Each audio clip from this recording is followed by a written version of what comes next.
What they did to you was a low-down, dirty shame. And before we go any further, that truth deserves to be spoken clearly, slowly, and without apology. Not softened, not diluted, not reframed to protect the feelings of people who never protected yours. What happened to you crossed a moral line, and naming it is not bitterness, it's clarity.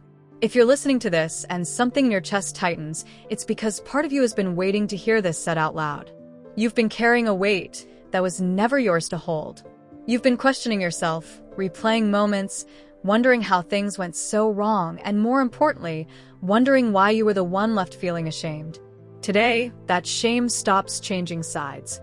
Narcissistic abuse is uniquely devastating because it doesn't just wound you, it confuses you.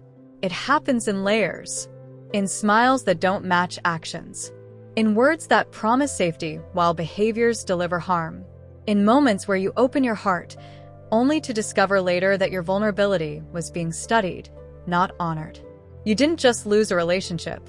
You lost your sense of orientation. You lost trust in your own perceptions. You lost the safety of being believed. And then, to make it worse, you watched as the very people who hurt you presented themselves to the world as kind, joyful, even admirable. Meanwhile, you were left alone with the fallout. That is not a small thing. That is not something you just get over. What they did to you is low down because it required a lack of conscience. It required them to see your pain and keep going anyway. It was dirty because it was done without honesty, without accountability, and often without witnesses. And it was a shame because anyone with integrity would have stopped long before you broke. Many survivors struggle most with the moments of mockery, when you realized your pain wasn't just ignored, it was ridiculed. When you saw them laugh with others while you were unraveling. When you understood, maybe for the first time, that they didn't just fail to protect you, they enjoyed having power over you. That realization changes something inside a person. It makes you question humanity. It makes you pull inward. It makes you wonder if being kind was a mistake. And that's one of the cruelest parts of narcissistic abuse.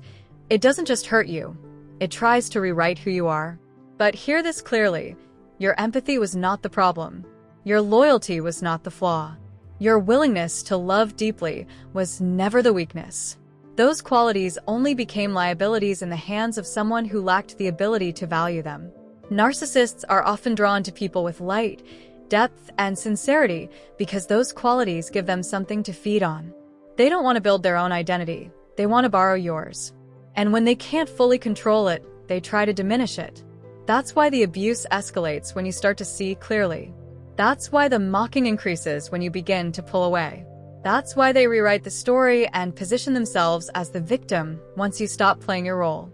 But the truth has a way of surfacing, even when it's inconvenient. If you're still questioning whether it was really that bad, let me say this. Healthy people do not humiliate those they claim to love. Healthy people do not laugh at another person's breakdown. Healthy people do not bond with others over someone else's suffering. Those behaviors are not misunderstandings. They are indicators, and no amount of time, charm, or spiritual bypassing changes what those actions reveal. One of the hardest things survivors face is the pressure to forgive prematurely, to be the bigger person, or to stop talking about it because it makes others uncomfortable.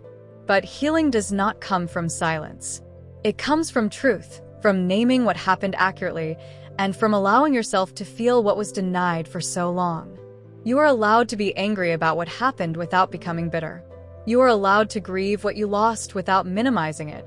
And you are allowed to hold people accountable in your mind, even if they never do so themselves. Closure does not require their participation. What they did to you is wrong whether they admit it or not.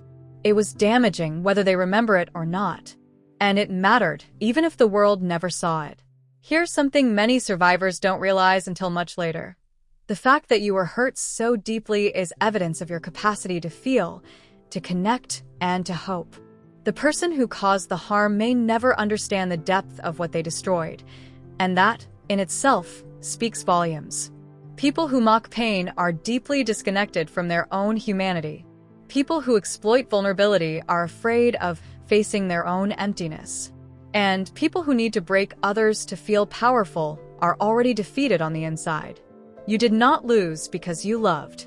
You survived because you endured. And survival is not the end of your story.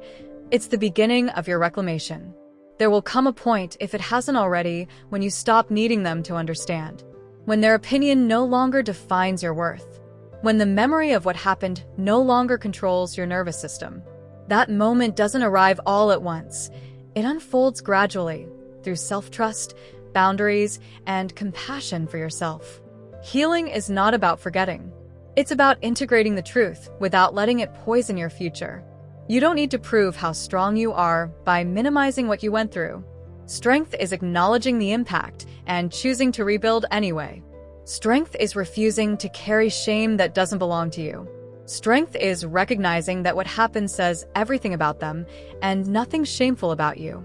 So if you're still in the stage where the memories surface unexpectedly if certain images, words, or expressions still sting, that doesn't mean you're weak. It means your system is processing something real. Be patient with yourself. You are not behind. You are not broken. And you are not foolish for having loved someone who turned out to be incapable of loving you back in a healthy way. What they did to you was a low-down, dirty shame. But what you are becoming in the aftermath is something entirely different. You are becoming discerning, grounded, awake. And that version of you cannot be mocked, used, or erased. If this message resonates, welcome to Narcissism Freedom, a space where truth is spoken plainly, survivors are validated, and healing is honored at every stage. If this helped you put words to what you lived through, support the channel by liking, sharing, and subscribing. Your story matters, your voice matters, and your healing is real. Even on the days it feels quiet, you didn't deserve what happened to you, but you do deserve peace.